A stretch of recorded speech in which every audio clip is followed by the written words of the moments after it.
ಜೈ ರಾಮಕೃಷ್ಣ. ನಮಸ್ತೆ. ಯುಗಾವತಾರ ಶ್ರೀರಾಮಕೃಷ್ಣ ಗ್ರಂಥಾಧ್ಯಯನಕ್ಕೆ ತಮ್ಮೆಲ್ಲರಿಗೂ ಸ್ವಾಗತ. ಅಧ್ಯಾಯ 39, ಅಚ್ಚರಿಯ ಅನುಭವಗಳು. ತಾಂತ್ರಿಕ ಸಾಧನೆಯ ಅವಧಿಯಲ್ಲಿ ಶ್ರೀರಾಮಕೃಷ್ಣರ ವ್ಯಕ್ತಿತ್ವದಲ್ಲಿ ಒಂದು ಸಂಪೂರ್ಣ ಪರಿವರ್ತನೆ ಕಂಡುಬಂದಿತು. ತಂತ್ರ ಸಾಧಕನ ಭಾವ ಅವರ ವ್ಯಕ್ತಿತ್ವದಲ್ಲಿ ಹಾಸುಹೊಕ್ಕಾಗಿ ಬೆರೆತು ಹೋಗಿತ್ತು. ಜಗನ್ಮಾತೆ ಕೆಲವೊಮ್ಮೆ ನರಿಯ ರೂಪ ತಾಳುತ್ತಾಳೆ ಮತ್ತು ನಾಯಿ ಭೈರವನ ರೂಪ ಎಂದು ಅವರು ಕೇಳಿ ತಿಳಿದಿದ್ದರು. ಆದ್ದರಿಂದ ಅವರು ನಾಯಿ ನರಿಗಳು ತಿಂದುಳಿಸಿದ ಆಹಾರವನ್ನು ಪವಿತ್ರ ಹಾಗೂ ಪರಿಶುದ್ಧವೆಂದು ಪರಿಗಣಿಸಿದ್ದರು ಮತ್ತು ಆ ಭಾವದಲ್ಲಿದ್ದಾಗ ಸ್ವಲ್ಪವೂ ಜಿಗುಪ್ಸೆ ತಾಳದೆ ಅಂತಹ ಆಹಾರವನ್ನು ಪ್ರಸಾದವೆಂಬಂತೆ ಸ್ವೀಕರಿಸುತ್ತಿದ್ದರು. ಜಗನ್ಮಾತೆಯ ಪಾದಪದ್ಮಗಳಲ್ಲಿ ತಮ್ಮ ತನು ಮನ ಪ್ರಾಣಗಳೆಲ್ಲವನ್ನೂ ತರ್ಪಣವಾಗಿ ನೀಡಿದ ರಾಮಕೃಷ್ಣರು ತಮ್ಮ ಒಳ ಹೊರಗುಗಳಲ್ಲಿ ಜ್ಞಾನಾಗ್ನಿ ನಿರಂತರವಾಗಿ ವ್ಯಾಪಿಸಿಕೊಂಡು ಪ್ರಜ್ವಲಿಸುತ್ತಿದ್ದುದನ್ನು ಕಣ್ಣಾರೆ ಕಂಡರು. ಕುಂಡಲಿನಿ ಶಕ್ತಿಯು ಜಾಗೃತವಾಗಿ ತಲೆಯ ಕಡೆಗೆ ಏರುವಾಗ ಮೂಲಾಧಾರದಿಂದ ಹಿಡಿದು ಸಹಸ್ರಾರದವರೆಗಿನ ಪದ್ಮಗಳು ಊರ್ಧ್ವಮುಖವಾಗುತ್ತಾ ಪೂರ್ಣವಾಗಿ ಅರಳುತ್ತವೆ ಮತ್ತು ಅವು ಒಂದೊಂದಾಗಿ ಅರಳಿದಂತೆ ಸಾಧಕನಿಗೆ ಅನೇಕ ಅಪೂರ್ವ ಅನುಭವಗಳಾಗುತ್ತವೆ. ರಾಮಕೃಷ್ಣರು ಈ ಅನುಭವಗಳನ್ನೆಲ್ಲ ಪಡೆದದ್ದಲ್ಲದೆ ಕುಂಡಲಿನಿ ಶಕ್ತಿ ಪ್ರವಹಿಸುವುದನ್ನು ಮತ್ತು ಪದ್ಮಗಳು ಅರಳುವುದನ್ನು ಕಣ್ಣಾರೆ ಕಂಡರು. ಜ್ಯೋತಿರ್ಮಯನಾದ ದಿವ್ಯ ಪುರುಷನೊಬ್ಬ ಸುಷುಮ್ನೆಯ ಮಾರ್ಗವಾಗಿ ಸಾಗುತ್ತಾ ಆ ಪದ್ಮಗಳನ್ನು ತನ್ನ ನಾಲಿಗೆಯಿಂದ ಸ್ಪರ್ಶಿಸಿ ಅರಳಿಸುತ್ತಿರುವಂತೆ ಅವರು ಕಂಡರು. ರಾಮಕೃಷ್ಣರ ಶಿಷ್ಯಾಗ್ರಣಿ ನರೇಂದ್ರನಾಥನಿಗೆ ಒಮ್ಮೆ ಧ್ಯಾನಕ್ಕೆ ಕುಳಿತೊಡನೆಯೇ ಒಂದು ಬೃಹದಾಕಾರದ ಜ್ಯೋತಿರ್ಮಯನಾದ ಅದ್ಭುತ ತ್ರಿಕೋನವೊಂದು ಕಾಣತೊಡಗಿತ್ತು.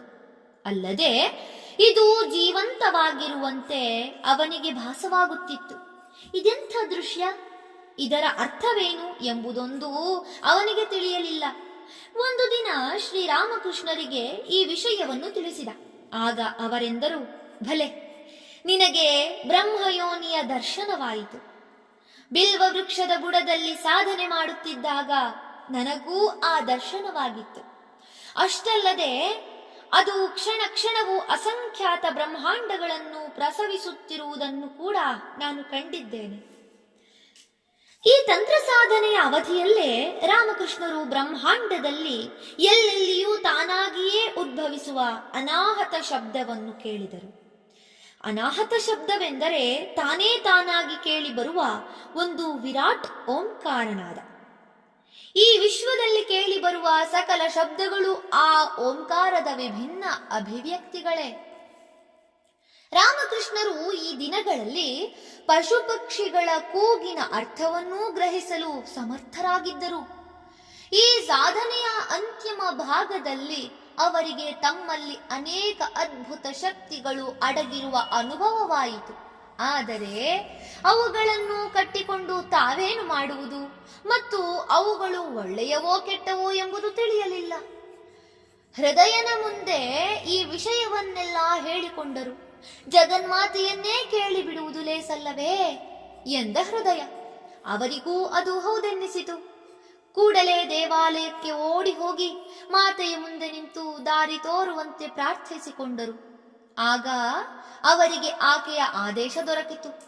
ಆ ಸಿದ್ಧಿಗಳನ್ನು ಅಮೇಧ್ಯದಂತೆ ಪರಿಗಣಿಸಿ ವರ್ಜಿಸತಕ್ಕದ್ದು ಎಂದು. ಅಂದಿನಿಂದ ಮಂತ್ರಶಕ್ತಿ, ಮಾಯಾಶಕ್ತಿ ಎಂಬ ಶಬ್ದಗಳನ್ನು ಕೇಳಿದರೇ ಸಾಕು, ರಾಮಕೃಷ್ಣರಿಗೆ ಜುಗುಪ್ಸಿಯುಂಟಾಗುತ್ತಿತ್ತು. ಒಮ್ಮೆ ಅವರ ಮನದಲ್ಲಿ ಜಗನ್ಮಾತೆಯ ಮಾಯಾಶಕ್ತಿಯನ್ನು, ಅಂದರೆ ಮಾಯೆಯ ಪ್ರಭಾವವನ್ನು ದರ್ಶಿಸಬೇಕೆಂಬ ಕುತೂಹಲ ಉಂಟಾಯಿತು. ಈ ಜಗತ್ತಿನ ಆಗು ಹೋಗುಗಳನ್ನೆಲ್ಲ ಆಕೆ ಹೇಗೆ ಸಾಧಿಸುತ್ತಾಳೋ ಒಮ್ಮೆ ಕಣ್ಣಾರೆ ಕಾಣುವ ತವಕ ಅವರದು. ಒಂದು ದಿನ ಗಂಗಾ ತೀರದಲ್ಲಿ ಕುಳಿತಿದ್ದಾಗ ಅವರ ಈ ಇಚ್ಛೆ ತಾವಾಗಿಯೇ ಈಡೇರಿತು. ಗಂಗೆಯ ಮಧ್ಯದಿಂದ ಪರಮ ಸುಂದರಿಯಾದ ತರುಣಿಯೊಬ್ಬಳು ಎದ್ದು ಬರುತ್ತಿರುವುದನ್ನು ಅವರು ಕಂಡರು. ಮೆಲ್ಲನೆ ಅಡಿ ಇಡುತ್ತಾ ಆಕೆ ಪಂಚವಟಿಯ ಬಳಿಗೆ ಬಂದಳು. ಅವಳೊಬ್ಬಳು ಗರ್ಭವತಿ ಎಂಬಂತೆ ತೋರಿತು. ಕೆಲ ಕ್ಷಣಗಳಲ್ಲೇ ಆಕೆ ತುಂಬು ಗರ್ಭಿಣಿಯಾದಳು. ಬಳಿಕ ಒಂದು ಚೆಲುವಾದ ಶಿಶುವಿಗೆ ಜನ್ಮವನ್ನೂ ಇತ್ತಳು. ಆಗ ಅವಳು ತನ್ನ ಕಂದನನ್ನು ಮಡಿಲಲ್ಲೆತ್ತಿಕೊಂಡು ಅದನ್ನೇ ಅತ್ಯಂತ ವಾತ್ಸಲ್ಯದಿಂದ ಈಕ್ಷಿಸುತ್ತಾ ಮೊಲೆಯೂಡಿಸತೊಡಗಿದಳು. ಆದರೆ ಮರುಕ್ಷಣವೇ ಆ ಸುಂದರಿಯ ಮುಖ ವಿಕೃತವಾಯಿತು, ಭೀಭತ್ಸವಾಯಿತು. ಅವಳೀಗ ಭಯಂಕರ ಪಿಶಾಚಿಯಂತೆ ಕಂಡಳು. ತಾನು ಹೆತ್ತ ಮಗುವನ್ನು ಅತಿ ಕ್ರೂರವಾಗಿ ದುರದುರನೆ ನೋಡಿದಳು. ಮನುಷ್ಯತ್ವದ ಲವಲೇಶವೂ ಇಲ್ಲದವಳಂತೆ ಅದನ್ನು ತನ್ನ ಕೋರೆದಾಡೆಗಳಿಂದ ತುಂಡು ತುಂಡಾಗಿ ಜಗಿದು ನುಂಗಿಬಿಟ್ಟಳು. ತರುವಾಯ ಮತ್ತೆ ಗಂಗಾಗರ್ಭವನ್ನು ಪ್ರವೇಶಿಸಿ ಅಂತರ್ಧಾನಳಾದಳು. ಎದೆ ತಲ್ಲಣಗೊಳಿಸುವಂಥ ಈ ದೃಶ್ಯವನ್ನು ಕಂಡ ರಾಮಕೃಷ್ಣರು, ಆಹಾ, ಇದೇ ಅಲ್ಲವೇ ಮಾಯೆಯ ಶಕ್ತಿ ಎಂದು ಭಾವಿಸುತ್ತಾ ಆಶ್ಚರ್ಯಚಕಿತರಾದರು. ಮೇಲೆ ಹೇಳಿದ ದರ್ಶನಗಳಲ್ಲದೆ ರಾಮಕೃಷ್ಣರು ಕಂಡ ದೇವಿಯ ಇತರ ರೂಪಗಳಿಗಂತೂ ಲೆಕ್ಕವೇ ಇಲ್ಲ. ಒಮ್ಮೆ ಅವರು ದರ್ಶನವೊಂದರಲ್ಲಿ ಜಗನ್ಮಾತೆಯು ಸ್ತ್ರೀ ಶರೀರದಲ್ಲಿ ಸಾಕ್ಷಾತ್ತಾಗಿ ನೆಲೆಸಿರುವುದನ್ನು ಕಂಡರು. ಅಲ್ಲದೆ ದ್ವಿಭುಜಗಳಿಂದ ಹಿಡಿದು ದಶಭುಜಗಳವರೆಗೆ ಹಲವಾರು ಭುಜಗಳನ್ನು ಹೊಂದಿದ ಅನೇಕ ದೇವಿಯರನ್ನು ಅವರು ದರ್ಶಿಸಿದರು. ಈ ದೇವಿಯರಲ್ಲಿ ಕೆಲವರು ಅವರೊಂದಿಗೆ ಮಾತನಾಡಿದರು, ಸಾಧನೆಯ ಬಗ್ಗೆ ಸಲಹೆ ನೀಡಿದರು. ಈ ಎಲ್ಲ ದೇವಿಯರು ಅಸಾಧಾರಣ ರೂಪವತಿಯರು. ಆದರೆ ಅವರಾರನ್ನೂ ಶ್ರೀರಾಜರಾಜೇಶ್ವರಿ ಅಥವಾ ಷೋಡಶಿಯೊಂದಿಗೆ ಹೋಲಿಸಲು ಸಾಧ್ಯವಿರಲಿಲ್ಲ. ನಾನೊಂದು ದರ್ಶನದಲ್ಲಿ ಷೋಡಶಿಯ ಸೌಂದರ್ಯ ಆಕೆಯ ವ್ಯಕ್ತಿತ್ವದಿಂದ ಹೊರಸೂಸುತ್ತಾ ಸುತ್ತಲೂ ಚೆಲ್ಲುತ್ತಿರುವುದನ್ನು ಮತ್ತು ಆ ಸ್ಥಳವನ್ನೆಲ್ಲ ಬೆಳಗುವುದನ್ನು ಕಂಡೆ ಎಂದು ರಾಮಕೃಷ್ಣರೊಮ್ಮೆ ಹೇಳುತ್ತಾರೆ. ಇವುಗಳಲ್ಲದೆ ಅವರಿಗೆ ಭೈರವನೇ ಮೊದಲಾದ ಅನೇಕ ದೇವತೆಗಳ ಹಾಗೂ ಉನ್ನತ ಲೋಕವಾಸಿಗಳಾದ ವ್ಯಕ್ತಿಗಳ ದರ್ಶನವಾಗಿತ್ತು.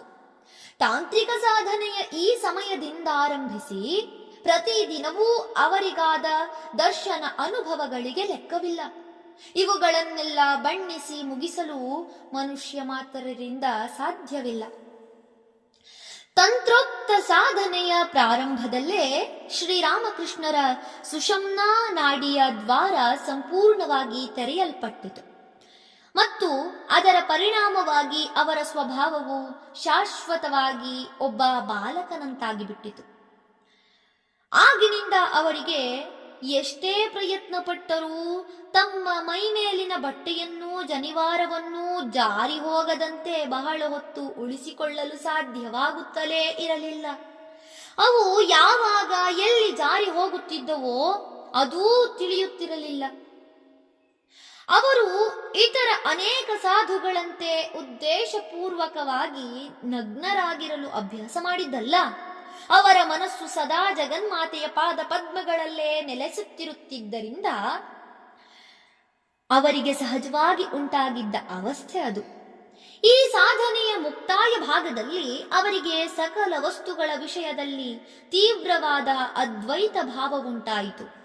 ಯಾವ ವಸ್ತುಗಳನ್ನು ಅವರು ಬಾಲ್ಯದಿಂದಲೂ ಹೇಯ ಹೀನ ವಸ್ತುಗಳೆಂದು ಪರಿಗಣಿಸಿದ್ದರೋ ಅವುಗಳೂ ಕೂಡ ಈಗ ಅತಿ ಪವಿತ್ರ ವಸ್ತುಗಳಿಗೆ ಸಮನಾಗಿ ತೋರತೊಡಗಿದವು. ತುಳಸಿ ಪತ್ರವೂ ನುಗ್ಗೆ ಗಿಡದ ಎಲೆಯೂ ಪವಿತ್ರತೆಯಲ್ಲಿ ಸಮಸಮವಾಗಿ ತೋರುತ್ತಿದ್ದವೆಂದು ಅವರು ಹೇಳುತ್ತಿದ್ದರು. ತಂತ್ರ ಸಾಧನೆಯ ಸಮಯದಲ್ಲಿ ಶ್ರೀರಾಮಕೃಷ್ಣರ ಬಾಹ್ಯ ವ್ಯಕ್ತಿತ್ವದಲ್ಲೂ ಮಹತ್ತರ ಬದಲಾವಣೆಯುಂಟಾಗಿತ್ತು. ಆಗಿನಿಂದ ಆರಂಭಿಸಿ ಅನೇಕ ವರ್ಷಗಳವರೆಗೂ ಅವರ ಶರೀರ ವಿಶಿಷ್ಟ ಕಾಂತಿಯಿಂದ ಕಂಗೊಳಿಸುತ್ತಿತ್ತು.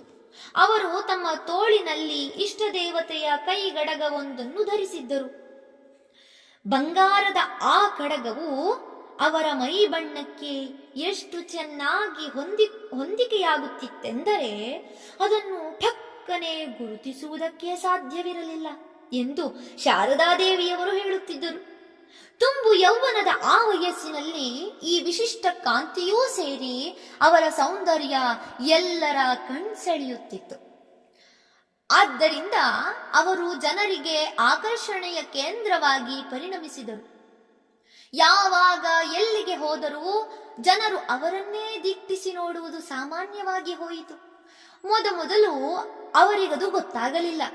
ಆದರೆ ಸತ್ಯ ಸಂಗತಿ ತಿಳಿದಾಗ ಮಾತ್ರ ಅವರಿಗೆ ತುಂಬಾ ಅಸಮಾಧಾನವಾಯಿತು, ಜಿಗುಪ್ಸೆಯಾಯಿತು. ಅಮ್ಮ, ನನಗೆ ಈ ಬಾಹ್ಯ ಸೌಂದರ್ಯ ಸ್ವಲ್ಪವೂ ಬೇಕಿಲ್ಲ. ದಯವಿಟ್ಟು ಅದನ್ನು ಹಿಂದೆಗೆದುಕೊಂಡು ಬಿಡು.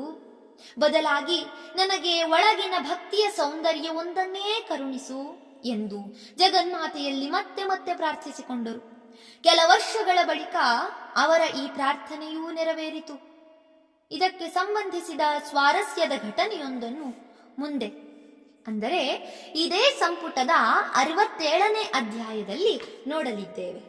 ಧನ್ಯವಾದಗಳು. ಇಂದಿಗೆ ಅಧ್ಯಾಯ 39 ಸಂಪೂರ್ಣವಾಯಿತು. ಮುಂದಿನ ಸಂಚಿಕೆಯಲ್ಲಿ ಹೊಸ ಅಧ್ಯಾಯವನ್ನ ಪ್ರಾರಂಭಿಸೋಣ. ಓಂ ಶಾಂತಿ ಶಾಂತಿ ಶಾಂತಿ. ಹರಿ ಓಂ ತತ್ಸತ್. ಶ್ರೀರಾಮಕೃಷ್ಣಾರ್ಪಣಮಸ್ತು. ಸರ್ವೇ ಜನಾ ಸುಖಿನೋ ಭವಂತು.